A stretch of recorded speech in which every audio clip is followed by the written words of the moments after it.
ng ating Panginoong Hesukristo. Bago ang lahat, atin palang wine-welcome si Ruth. Si Ruth, ayan si Ruth. Hello Ruth. Kasama po yan, kaibigan, kasama sa trabaho ni Blessy. Blessy. Kasi hanggang ngayon, nalilito ako dun sa dalawa eh. Hindi ko mawawalan kung sino dun, si Blessy o si Bethel. Ano po? Lalo na pagka tumatanda na. No? Oo, kakaroon na ng ano yun? Memory gap, opo. Ang hindi ko lang malilimutan, si Ate Sunyo. Si Ate Sunyo. Si Ate Sunyo, yan, hindi ko makakalimutan. Di ba? Sa isip-isip ni Ate Sunyo, bobola ka na naman. Ruth, welcome sa Jesus First Christian Ministries. Nawa, lagi ka naming makasama rito, no? At makapagpatuloy ka sa iyong pananampalataya sa Panginoon. At ngayon po ay darako na tayo sa atin pong naman patuloy na pagsamba sa ating Diyos sa pamamagitan ng ating pag-aaral pakikinig at pagbubulay ng mga salita ng Panginoon. Mahalaga po ba yung salita ng Diyos sa ating buhay? Yes, yan po yung pinakamahalaga dahil sabi ng Biblia, ang salita mo'y isang tanglaw na sa akin ay patnubay, liwanag na tumatanglaw sa landas kong daraanan. Kaya pagka yung mga tao hindi nagbabasa ng Biblia, hindi nakikinig ng salita ng Diyos, binabaliwala po yung mga sinasabi ng Panginoon, ay sigurado yung buhay po nun ay magkakaano?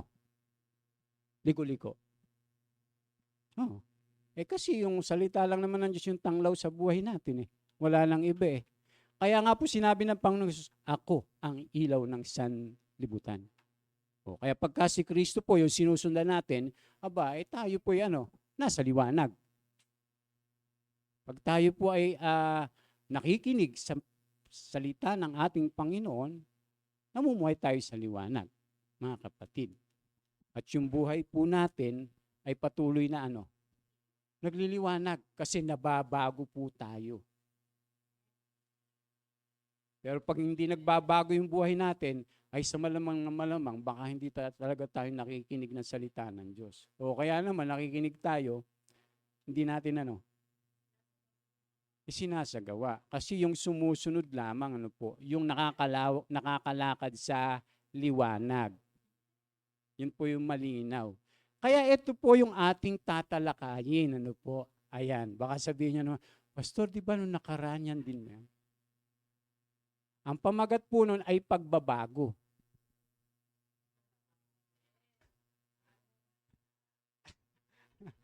Di ba? Ito naman, nababago.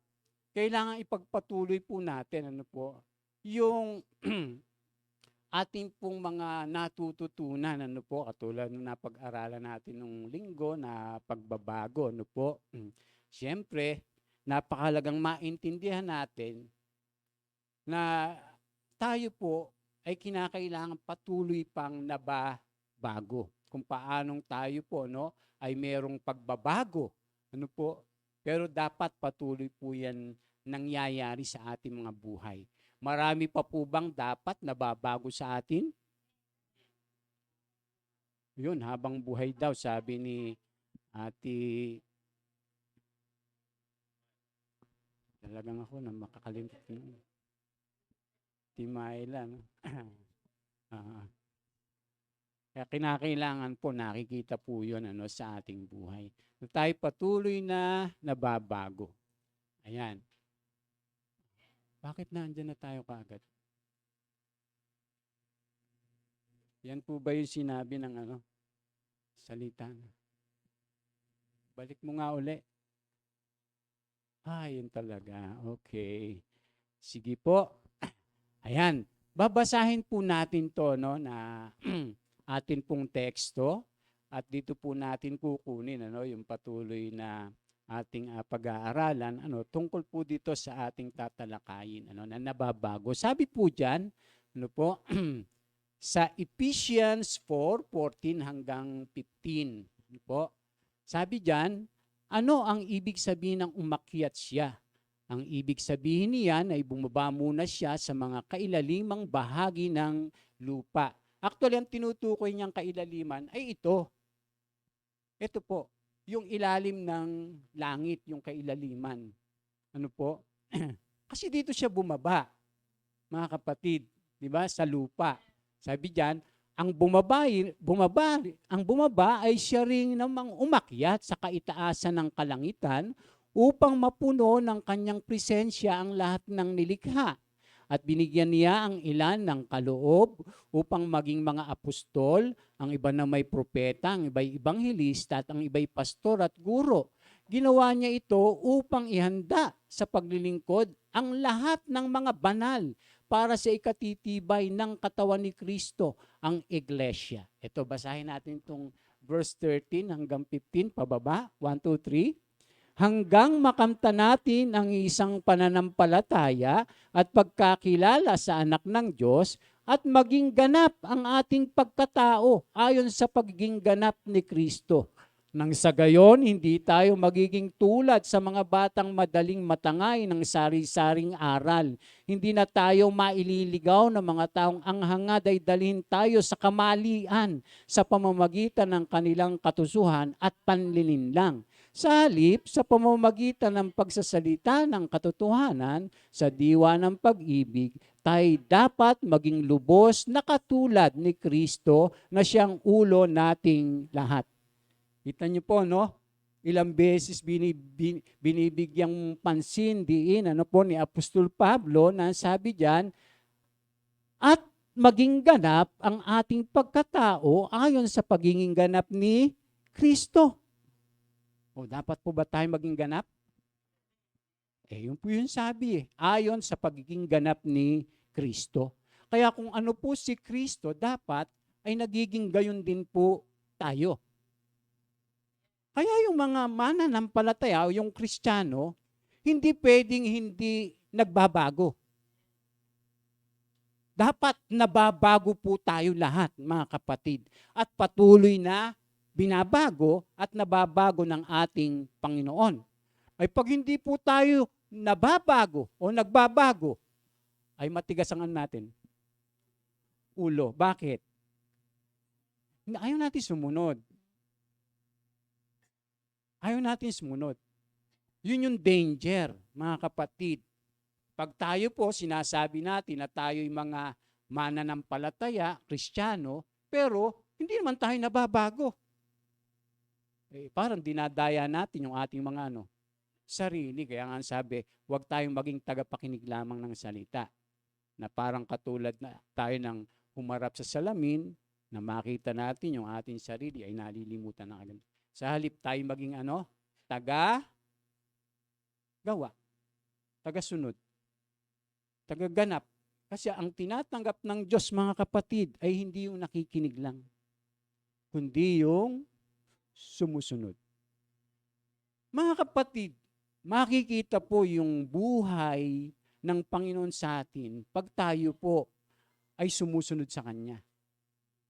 Ay, dito pa lang po tayo. Kaya sabi diyan, tayo'y dapat maging lubos na katulad ni Kristo na siyang ulo nating lahat. Kaya nga po yung mga tao, pagka tayo sumusunod sa Panginoon, di ba? Nakikita nila yung kaiba ng buhay natin sa buhay nila. Kaya nga minsan lagi ko naaalala yung sinabi ng tiyo ko, yung nasirang tiyo ko. Sabi sa akin, Birdie, bakit ikaw, ibang-iba ka? Iba yung pamilya mo, yung mga anak mo.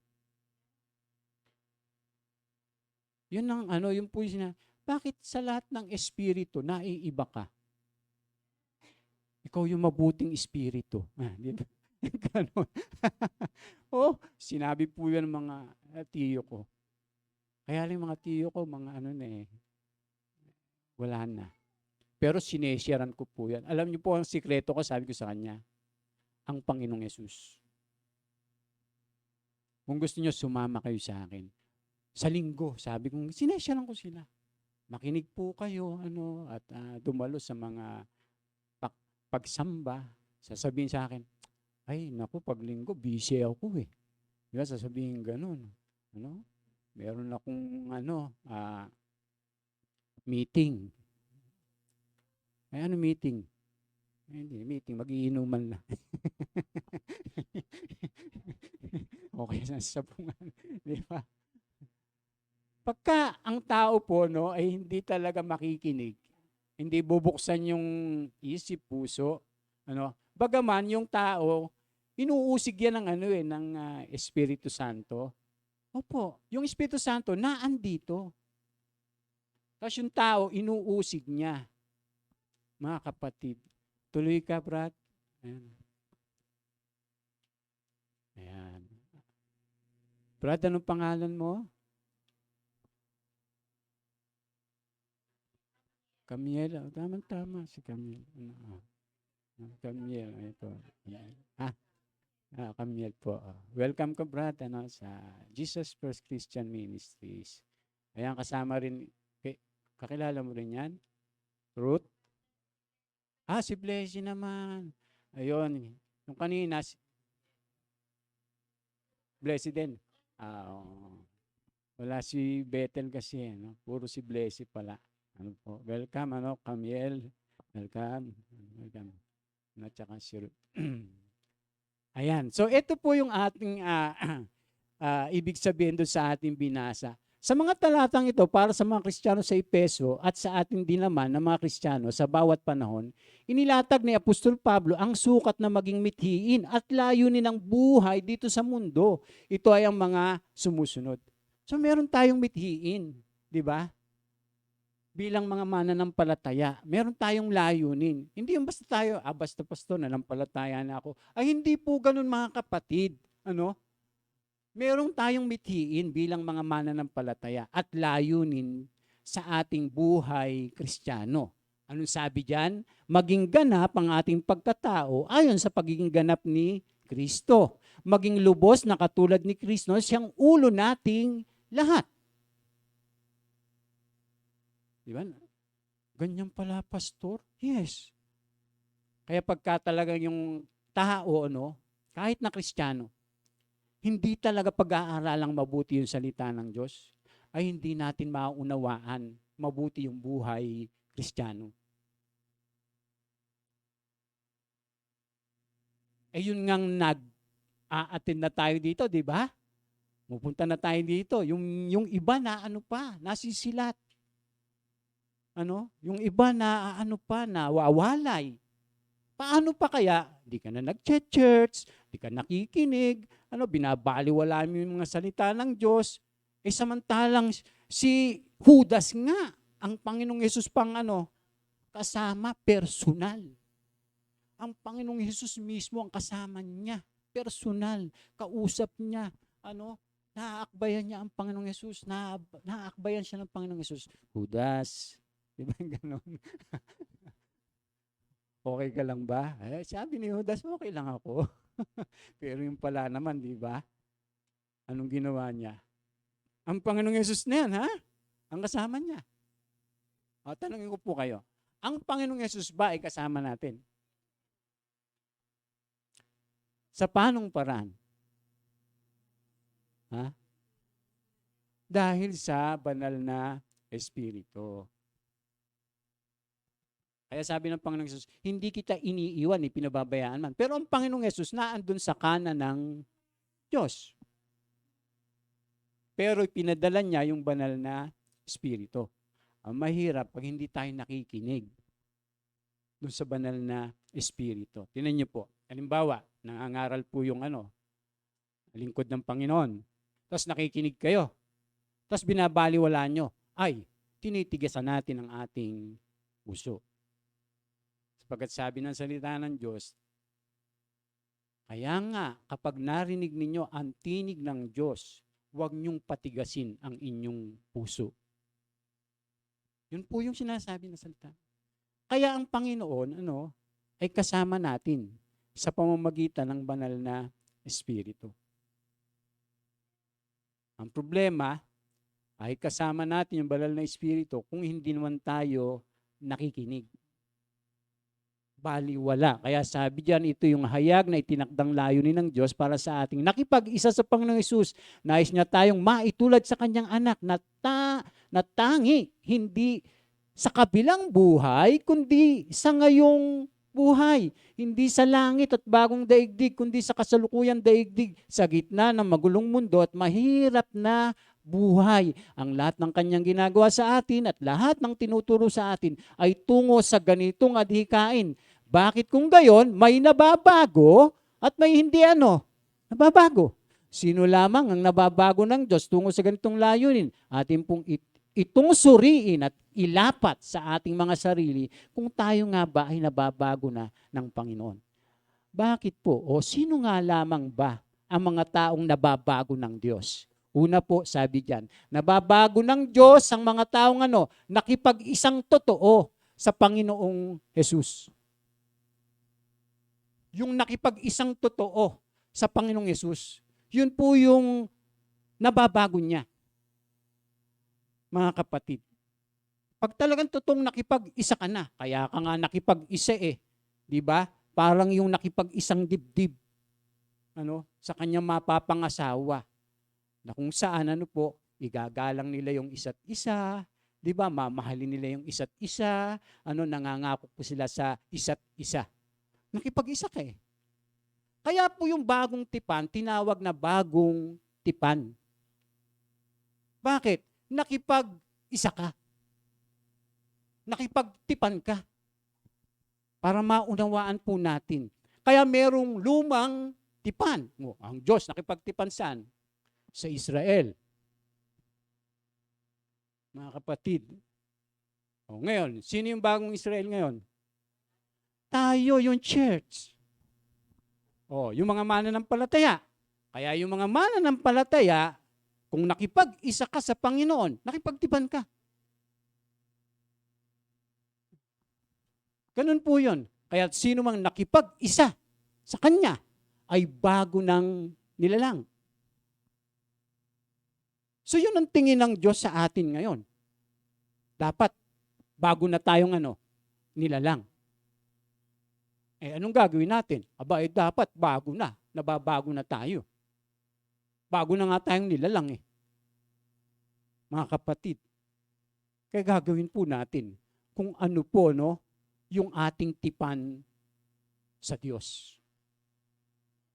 Dahil tayo nakipag-isa na sa Kanya. Di lahat na nagtataguri sa sarili ng Kristiyano ay nababago ng Diyos. Bagaman, at hindi ito paghatol, kapwa malinaw naman ang sinasaad ng Biblia tungkol sa rito. Ang pinagsisimula ng pagbabago ay ang pakikipag-isa sa Panginoong Yesus. Ang ganito ang born again ng banal na Espiritu at naipapanauli sa kanyang dapat na kalagayan at relasyon sa Diyos. Atin pong tingnan ang mga pahayag na ito. So pag tayo po ay nakipag-isa sa Panginoon, tayo po yung naibo-born again ng banal na Espiritu. Kaya sabi po ni Apostol Pablo, ang pag-ibig ni Kristo ang nag-aari sa amin sapagkat natitiyak naming may isang namatay para sa lahat. Kung kaya't ang lahat ay maibibilang ng patay. Namatay siya para sa lahat upang ang mga nabubuhay ngayon ay wag nang mabuhay para sa sarili. Kita nyo? Kung tayo nakipag-isa na sa Panginoon, dapat pala, hindi na tayo nabubuhay sa ating sarili. Ang linaw po niyan, mga kapatid. Paano tayo na mabubuhay ngayon? Para sa Diyos na. Hindi na para sa sarili. Para sa Panginoong Yesus na, mga kapatid. Hindi na para sa sarili. Yun po yung ibig sabihin niya. Kaya sabi diyan, namatay siya para sa lahat upang mga nabubuhay niya ay huwag na mabuhay para sa sarili. Kundi para kay Kristo na namatay at muling nabuhay para sa kanila. Kaya ngayon, ang pagtingin natin sa bawat tao ay hindi batay sa sukatan ng tao. Nung unay gano'n ang ating pagkakilala kay Kristo, ngunit ngayon hindi na. Kaya't kung nakipag-isa na kay Kristo, ang isang tao, isa na siyang bagong nilalang. Wala na yung dati niyang pagkatao. Sa halip, ito'y napalitan ng bago. Dapat nababago, mga kapatid. Ay pagka yung pagkatao natin, noon, yung pa rin yung pagkatao natin ngayon, Aba, kinakailangan mag-isip tayo. Kasi sasabihin ng mga tao, ay ganyan na talaga pagkatao niyan. Sasabihin ganon, di ba? Hindi na mababago yan. Pero pag yung tao po ay nakipag-isang tunay kay Kristo, nababago po yun. Nakipag-isa ka nga eh. Kung hindi ka nabago, baka hindi ka nakipag-isa. Ganun po yun, mga kapatid. Hindi pwedeng sasabihin natin, ay basta pastor, nakipag-isa na ako kay Lord. Christian na ako. Anong mananampalataya ako. Pero dun sa buhay mo ay hindi naman nahayag. Ay baka sinasabi mo lang yun. Sa iyong isip, o sa iyong bibig. Baka ginagalang mo lang siya sa iyong salita. Gaya ng sabi ng Panginoon Jesus, ginagalang ko ng taong ito sa bibig. Ngunit ang puso naman nila ay malayo sa akin. Pwedeng mangyari po yun, mga kapatid.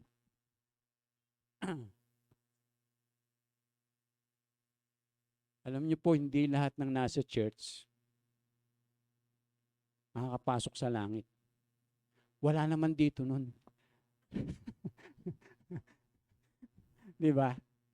Dapat ang inaasahan ng Panginoon, pag tayo nasa church, ang inaasahan niya, ay meron talaga tayong yung puso na gustong sumunod. Alam niyo po yung pagsunod sa Panginoon, hindi yan magic. Yung iba kasi sinasabi na, basta pastor, nanampalataya ka na, hindi na kailangan yung pagsunod, mga ganito, ganyan. Ha?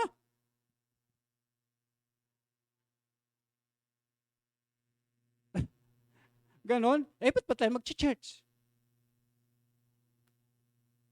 Ba't pa tayo magtitipon? Ba't pa tayo sasamba? Ba't pa tayo mag-aaral ng salita ng Diyos? Kung hindi natin kailangan na sumunod sa Panginoon. Basta't manampalataya lang.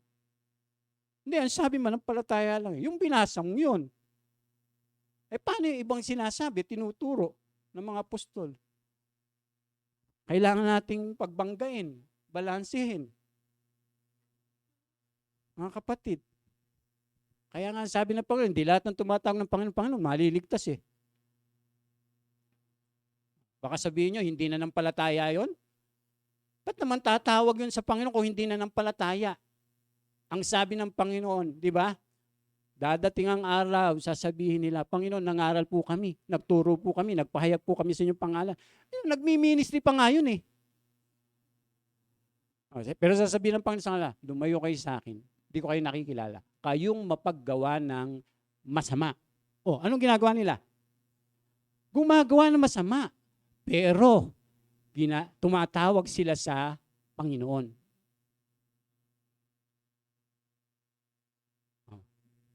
Hindi, paano po maliligtas yun? Nanampalataya po yun, mga kapatid. Kaya nga nakapag-ministry pa eh. Ang problema, pinagsasama nila. Alam nyo sa Panginoon, hindi pwede yung ganon. Yung double face tayo. Yung doble cara.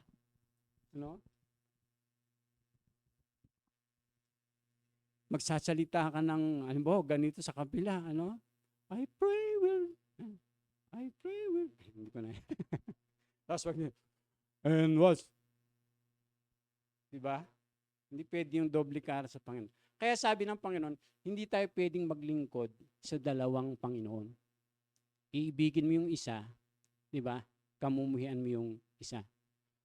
Wala sa hinagap ng Panginoon na ang kanyang mga anak, ay tinatanggap niya yung buhay na magkasama, yung masama at mabuti. Hindi po gano'n, ang Panginoon, mga kapatid. Kaya sabi diyan, ang Diyos ang gumawa ng lahat ng ito sa pamamagitan ni Kristo. Binilang niya tayong mga kaibigan at hindi nakaaway. Biruin yun, pinili niya kami upang iba pang mga tao ay maging kaibigan rin niya. Biruin nyo. Ang Panginoon, kaibigan na natin, tinatawag niya tayong mga kaibigan. Bakit? Bakit tinatawag niya tayong kaibigan? Nakipag-isa na, hindi niya na tayo Kaaway.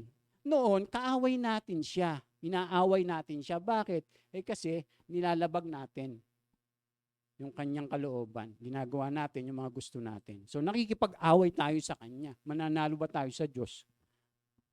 Di ba hindi? Kaya sabi diyan, ang ibig sabihin sa pamamagitan ni Kristo, ang mga tao ay binibilang ng Diyos na kaibigan. Di ba? Ganon din yung sinabi ng Diyos kay Abraham, ang kaibigan kong si Abraham. Oh, nakipagtipan ng Diyos kay Abraham. Tama hindi? Oh, kita nyo. O ngayon, nakipagtipan ng Diyos sa atin. Kailangan lang po babasahin nating mabuti yung salita ng Diyos. Pag hindi po tayo nagbabasa, nag-aaral, wala pong yung mga pahayag na ibibigay sa atin ng Diyos. Ano po? Kaya importante po na binabasa natin yung Biblia o yung salita ng Panginoon. At habang binabasa natin, ipapaunawa sa iyo ng Diyos kung ano yung mga nun, nilalaman. Kailangan lang, nagbabasa kang yung basang gusto mong matuto. Ikaw nga, pag nagbabasa ka ng message sa Facebook, talagang feel na feel mo. Diba? Yun nga lagi mo binabasa Itong mga tanong mga kapatid, nagbabasa pa ba tayo ng Biblia? Diba? Yun ang malaking tanong doon. O baka naman, wala na tayong ginawang basahin, kundi yung pagkagising pa lang. Di ba? Huwag naman tayo magbabasa ng Biblia na bukas-bukas lang ng gano'n. Lord, bigyan mo po ako ng message. O yan. Tapos pagbukas mong gano'n, nakalagay doon. At nagbigti si Judas. Uy, sabi niya, Papa, Lord, ito ba yung pinapayag mo sa akin? Magbibigti na ba ako? Pagka gano'n ang iyong basa, meron kasi nagbabasang gano'n. Lord, bigyan mo po ako ng sign. Mga gano'n, di ba? Nabigyan mo mga salita. Huwag po tayo magbasa ng gano'n, mga kapatid. Di ba? Tapos nagpe-pray ka kay Lord, bigyan mo sign sa pamamagitan ng mga salita mo. Hindi, magbasa tayo ng buo. Yung context. Hindi yung pa isa-isa lang. Nakabasa ka lang isang gano'n, di ba? Di ba gano'n? Minsan yung tinatanda natin yung isang verse. Samantalang para maintindihan natin yung isang verse, basahin mo yung buo. Dahil may mga kasamahan yun kung bakit sinabi yun. Pagka magbabasa ka ng Biblia, gano'n na nabasa mo, di ba? At nagbigti si Judas, tapos Lord, anong gagawin ko ngayon? Tapos punong-puno ka pa ng problema. Punong-puno ka ng problema, Lord, palakasin mo ako. Gusto ko na ganito, ganito, bigyan mo ako salita. At nagbigti si Judas. Sasabihin sa iyo ng Banal na Espiritu, magbigti ka na? Ay, ibang espiritu yun.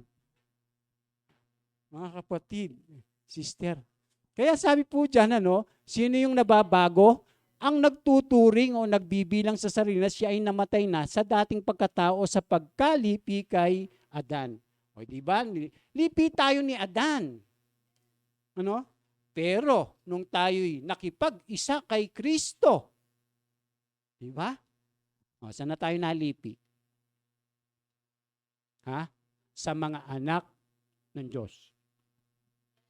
Sa pamamagitan ni Kristo. Ngayon, anak na tayo ng Diyos. Amen? Dapat, bilang anak ng Diyos, nababago tayo. Ang mga nakahandang mamuhay para sa Panginoong Yesus na namatay para sa kanila. Yun po yung nilalaman ng ating binasa.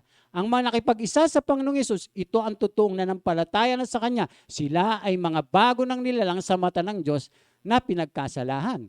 Sila ngayon ay mga kaibigan na ng Diyos at hindi nakaaway. Ang kanilang kasalanan ay tuluyan ng pinatawad at nilimot na ng Diyos. Amen? Ano sabi pa dyan? Yan po yung na-born again ng Espiritu. Kaya dapat totoo na tayong na-born again, Naniniwala po ba kayo na ang mga na-born again lang yung maliligtas?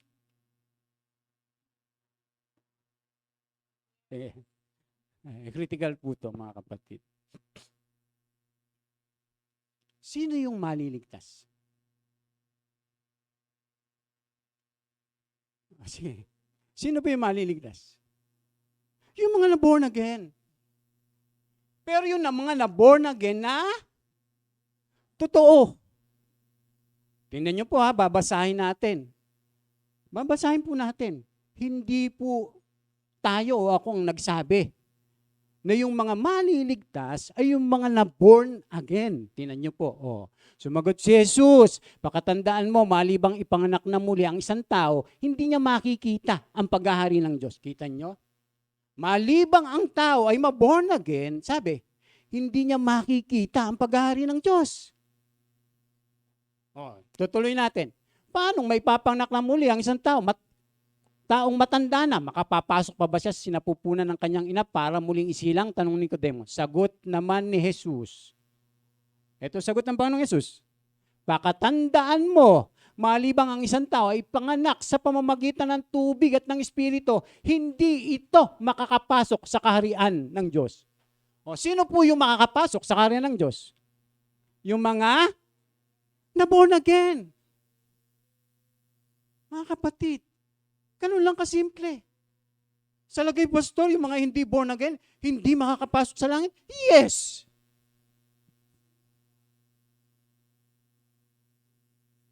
Gagawin natin sinungaling ang Panginoong Yesus. Doon sa kanya sinasabi. Wala tayong ibang paniniwalaan kundi doon sa sinasabi lang ng Panginoong Yesus. Sa lagay, pastor, halimbawa, yung Muslim, hindi makakapasok sa kaharian ng Diyos? Hindi. Malibang ano? Ma-born again. Kaya nga ipinapangaral yung mabuting balita eh. Kaya nga utos ng Panginoong Yesus sumayo kayo, pangaral niyo mabuting balita sa buong. Kaya nga ipapangaral muna yung mabuting balita sa buong sanlibutan, tsaka darating ang wakas. Makakarinig po ang lahat ng tao ng mabuting balita. Yung mga mananampalataya, makikipag-isa sa Panginoong Yesus, yun yung naboborn again. Mga kapatid. Yan po yung banlino. Anong ituturo natin para maligtas yung tao? Abay, tungkol kay Kristo. Na siya namatay, ano po, nagbubuo ng kanyang dugo, doon sa krus ng Kalbaryo, inialay niya yung kanyang buhay para sa ating mga makasalanan. Lahat ng tao ay makasalanan. Ang kailangan po ng tao para maligtas ay maborn again. Paanong paraan? Ang makipag-isa sa ating Panginoong Jesus. Yung manampalataya sa Kanya, magbalik loob sa Kanya. Amen? Ay, palinaw po niya. Kaya sabi ng Panginoong Jesus, ang taong pinanganak ayon sa laman ay laman, at ang pinanganak ayon sa Espiritu ay Espiritu. Huwag kang magtaka sa sinasabi ko sa iyo. Kayong lahat ay kailangang ipanganak na muli. Sinasabi ng Panginoong Yesus eh. Lahat ng tao para maligtas, kailangan may panganak na muli, mga kapatid. At pag na-born again at tunay yung tao, mababago po yun. Maniwala po kayo, mga kapatid. Hindi pwedeng hindi. Basta totoong na-born again, mababago po yung taong yun. Kaya dapat kinakailangan talaga na maituro, ma-share natin yung tungkol kay Kristo sa mga tao. Ngayon po kasi parang na lang yung pangangaral di ba? Yung parang ordinaryo na lang. Tapos, minsan, mapapakinggan natin dyan, may mga nangangaral. Tapos, may mga aabot ng, meron naman nangangaral ng bukal sa puso nila, na sila'y talagang naglilingkod sa Panginoon. Babahay-bahay sila, merong mga nasa mga karsada, meron naman sa krusada, di ba? Iba-iba. Talagang pinapangaral nila yung mabuting balita. Mga kapatid, ano, kailangan ang tao na ma-born again para lang maligtas. Hindi po sapat na may relihiyon yung tao. Etong kausap ni Apostol, ng Panginoong Yesus, reliyoso yan eh. Sino yan? Si Nicodemo. Pariseo po yan. Magaling nga yan sa sa law. Mga yan, mga expert po yan sa law. Pero hindi niya alam kung paano ma-born again. Hindi niya alam kung paano maligtas. Pero reliyoso po yun. Si Nicodemo, hindi siya ligtas. Ang tanong, na-born again ba yan si Nicodemo? Yes.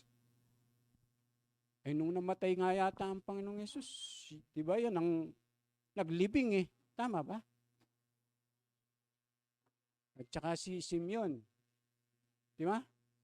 Hindi ako nagkakamali. Okay. Yun yung napakahalaga sa pag-aaral, pagbabasa. Di ba? Na-born again po yan, si Nicodemo, mga kapatid. Nakakilala sa Panginoon, nakipag-isa siya. Nagbalik loob siya sa ating Panginoong Jesucristo. Kaya walang ibang paraan para maligtas ang tao. Ang tanong, born again na ba kayo? Di ba? Ikaw, pastor, born again ka na. Di ba? Ganun po yun. Susunod, sabi dyan, hiwalay o patay tayo sa Espiritu dahil sa kasalanan. Kapag tayo'y na-born again, nabubuhay ang ating Espiritu dahil nakababalik na tayo muli sa Diyos. Kaya nga ipinanganak bagong buhay. Pero nung tayo po, ay wala pa kay Kristo, tayo'y mga patay dahil sa ating mga kasalanan. Upang makapasok sa paghahari ng Diyos o mapagharian ng Diyos, ang isang tao ay kailangan maipanganak na muli, hindi sapat ang pagkapanganak ng likas o salaman upang mapagharian ng Diyos. Kailangan ng bawat isa ay maipanganak sa kanyang espiritu sa pamamagitan ng banal na espiritu. Kaya pag nangangaral po yung mga missionary, yung mga mangangaral, tagapagturo, pag nakakapakinig sila ng salita ng Diyos, yung mga tao, yung banal na espiritu, inuusig niya yung tao. Inuusig niya yung tao. Uusigin niya. Magsisi ka na. Magbalik loob ka na. Diba? Kasi yun ang sabi ng Panginoong Yesus, pagparito ng banal na espiritu, uusigin niya yung mga tao sa kanilang mga kasalanan.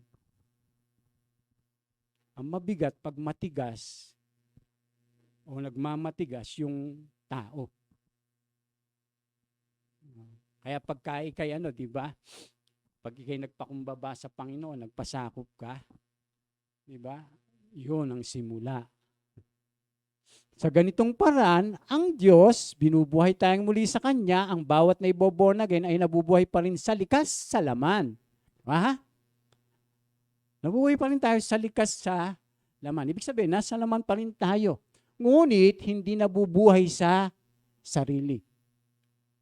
Sabi diyan, kundi para sa Panginoong Jesus. Pero hindi pa tayo born again, nabubuhay lang tayo sa ating sarili.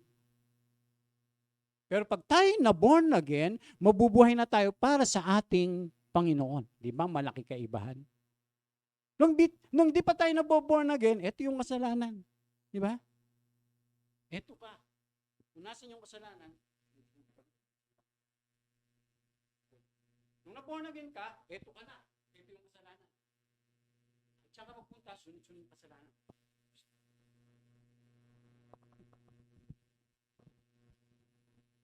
Diba? Magkaiba. Noon, alipin ka ng kasalanan. Ngayon, pinalaya ka na. Pero yung kasalanan, naririyan. Sa likod mo lagi. Anong gagawin mo ngayon? Saan ka lalakad? Sa sarili mo o sa espiritu? Diba? Ganun po yun Kaya kailangan natin ma-born again Mga kapatid. Ano pa? Maaga pa po. Maaga pa po. Dati tayong patay sa Diyos. Noong unay patay kayo dahil sa inyong mga pagsuway at mga kasalanan. Ito po tayo noon. Sinunod ninyo noon ang masamang takbo ng mundong ito.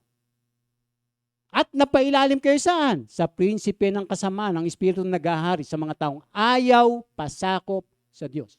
Kita niyo po, kapag ayaw nating magpasakop sa Diyos, sigurado, iba po yung naghahari sa ating espiritu.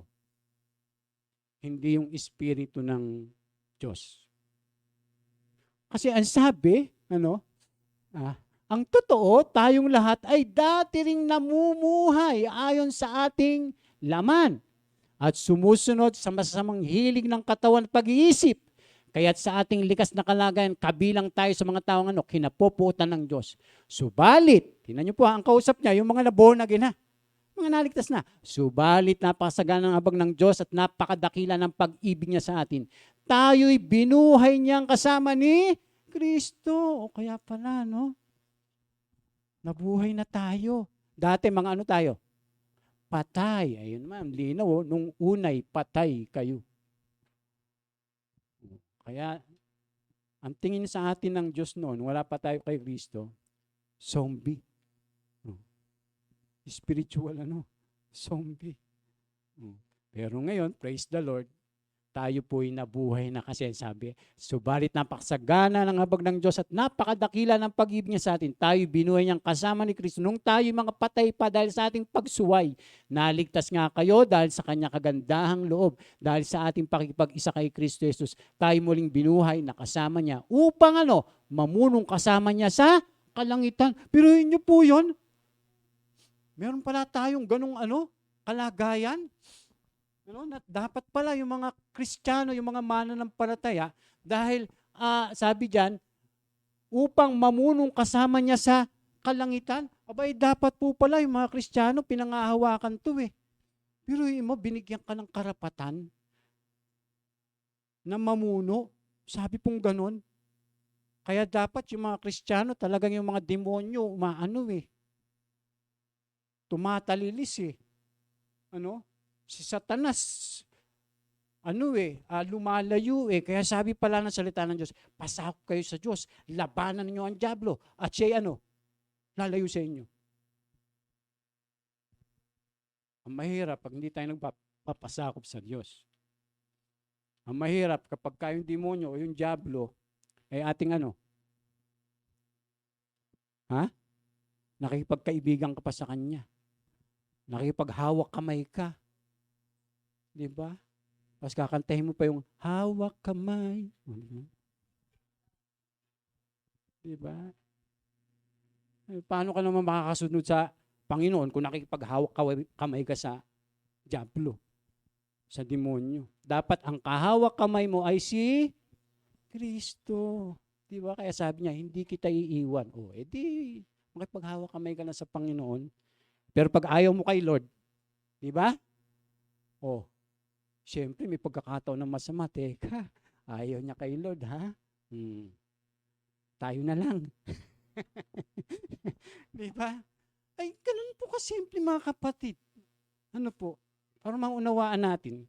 Ano pa sabi? Sino nga lang ba ang mga taong nababago ng Diyos? Ano sabi dyan? Nababago ng Diyos ang taong nakahandang magpaalagad o sumunod sa Panginoong Yesus. Ay dapat pala talagang tayo, willing. Tingnan nyo sabi ng salita ng Diyos. Sister,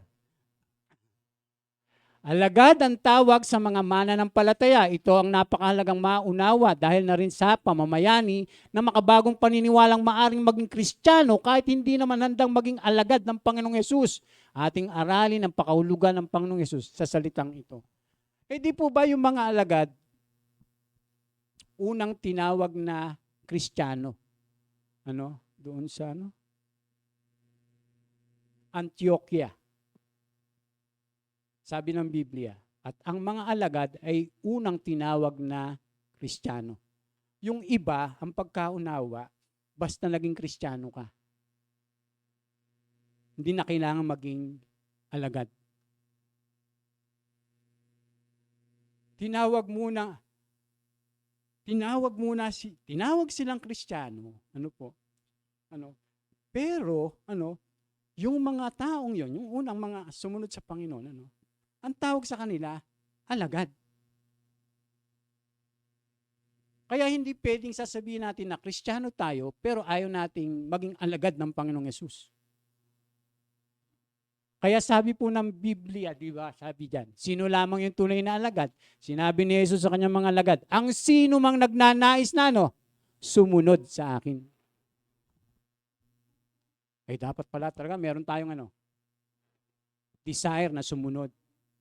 Pag wala kang desire, paano ka susunod? Wala ka naman desire sumunod. O ngayon, pag may desire ka, anong dapat mong gagawin? Ano sabi? Ay kinakailangan itakwil niya ang kanyang sarili. Bakit kaya ganun? Bakit kailangan na para makasunod tayo sa Panginoon, itakwil natin ating sarili?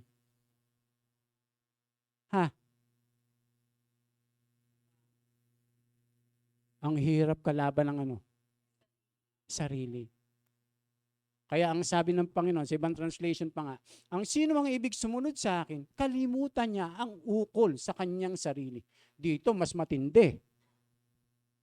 Ang sabi, itakwil mo ang iyong sarili. Tatakwil mo.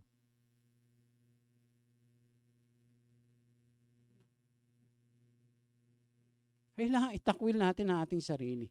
Yung ating luma. Papalitan na natin ng bago. Kasi marami tayong mga gusto na hindi gusto ng Diyos. Meron tayong mga gusto na gawin. Ayaw naman ng Diyos na ating gawin. Nabigyan ko kayo ng sample. Halimbawa, sabi doon sa mga mananampalataya. Sabi doon sa mga mga binata at dalaga, huwag kayong makipamatok sa hindi mananampalataya. Diba? Halimbawa lang, ba? Sample lang to mga kapatid. Siyempre, mananampalataya ka na, di ba? Ang sabi, bilang mananampalataya, huwag kang makikipamatok sa hindi mananampalataya. Ay, ang pogi. Ay, pastor, sayang naman. Ang pogi pa naman. Kamukha nyo.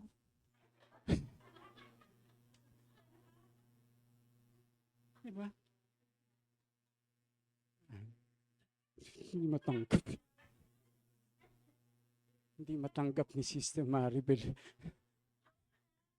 Diba? Oh. Ayaw naman ng Panginoon yan. Bakit?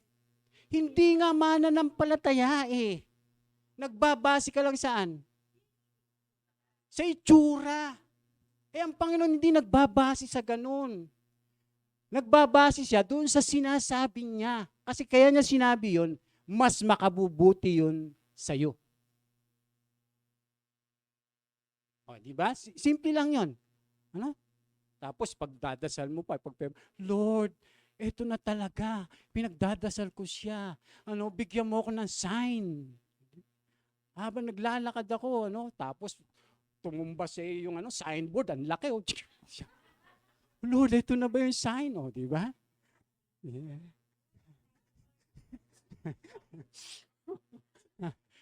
Di ba? Di na ka ngayon, nagising ka. Lord, hindi pa.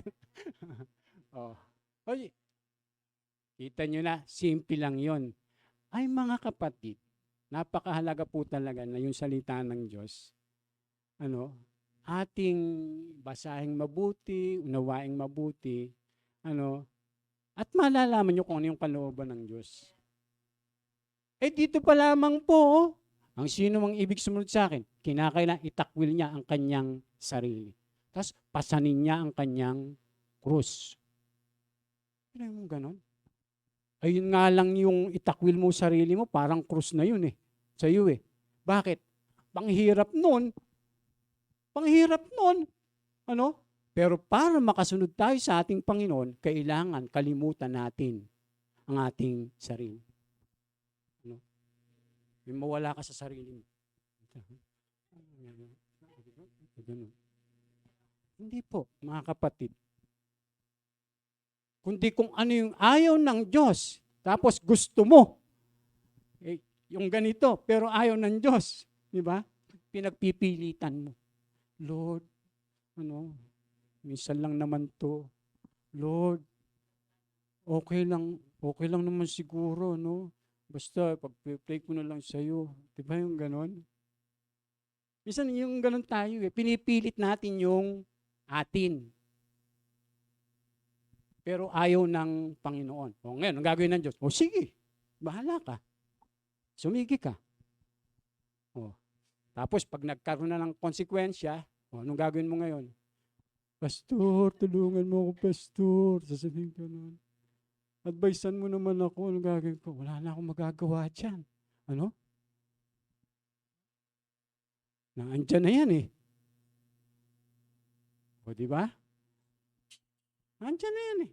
Pinagpilitan mo eh. Ayaw mo itakwil yung sarili mo eh. Sabi nga ni Lord, itakwil natin eh. Tapos pasanin natin yung ating krus. Kaya sabi niya, pasanin ang kanyang krus at sumunod sa akin. Yan po ha. Ang naghahangad na magligtas ng kanyang buhay ay may wawalan nito. Ngunit ang mawalan ng kanyang buhay, alang-alang sa akin, ay magkakamit nito. Kita niyo po, pagka pala talaga yung buhay natin, ay inialay na natin sa Panginoon.